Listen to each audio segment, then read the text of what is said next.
आप सभी शिव भक्तों को नमस्कार। स्वागत है अनुकरणीय सनातन पर। आज मैं आपको शनि प्रदोष व्रत कथा सुनाने जा रही हूँ। आइए श्रवण करते हैं पावन कथा।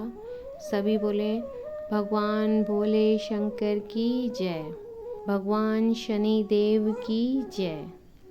पौराणिक कथाओं के अनुसार प्राचीन काल में एक नगर में एक विधवा ब्राह्मणी रहा करती थी। पति की मृत्यु के बाद उसके पास लालन पालन करने का कोई साधन नहीं था, इसलिए वह भिक्षा मांगकर अपना जीवन व्यतीत कर रही थी। रोजाना की तरह एक दिन जब वह भिक्षा मांगकर वापस अपने घर की तरफ लौट रही थी, तो उसे रास्ते में दो बालक दिखाई दिए जो बिल्कुल अकेले थे और वे अपना घर का रास्ता भटक गए थे। ब्राह्मणी दोनों बालकों को अपने साथ अपने घर ले आई और उनका पालन पोषण करने लगी। जब वे दोनों बालक थोड़े बड़े हुए तो ब्राह्मणी उन्हें लेकर ऋषि शांडिल्य जी के आश्रम गई। वहां जाकर ब्राह्मणी ने बड़े ही विनम्र भाव से ऋषि शांडिल्य जी से अनुरोध किया, निवेदन किया कि वह अपने तपोबल से बालकों के बारे में पता लगाएं।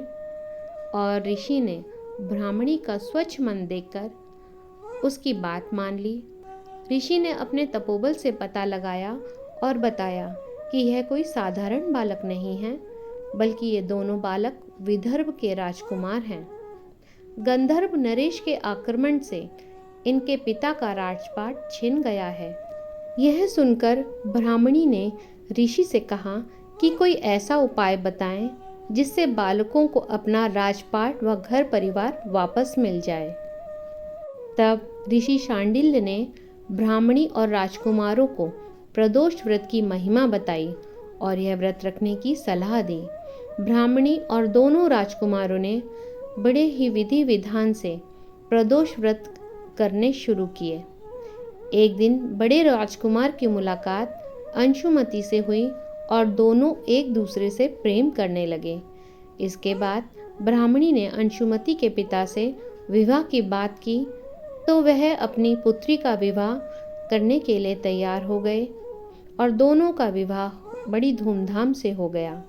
अंशुमति भी एक राजा की पुत्री थी और उसके पिता के सहयोग से दोनों राजकुमार ने गंधर्व पर हमला किया और उनकी जीत हुई, जिसके बाद दोनों राजकुमारों को अपना सिंहासन वापस मिल गया।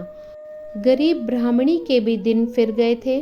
उसे भी महल में एक खास स्थान दिया गया, जिससे उसके सारे दुख दारिद्र्य खत्म हो गए। राजपाट वापस मिलने से राजकुमार भी बड़े ही प्रसन्न हुए।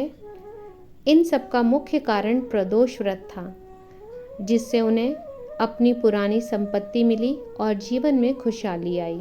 ऐसा माना जाता है जो भी व्यक्ति प्रदोष व्रत को विधि विधान के साथ करता है, भगवान भोलेनाथ की कृपा उस पर सदैव बनी रहती है तथा उसके जीवन में आने वाली समस्याएं कुछ समय में स्वतः ही खत्म हो जाती हैं और जीवन उनका खुशहाल हो जाता है। भगवान भोले शंकर जी से विनम्र प्रार्थना है कि हे भगवान, आपका जो भी भक्त इस कथा को सुन रहा है, आप उसकी सभी मनोकामनाएं पूर्ण करें। सभी बोले भगवान भोले शंकर की जय। आप सभी का इस कथा को सुनने के लिए धन्यवाद।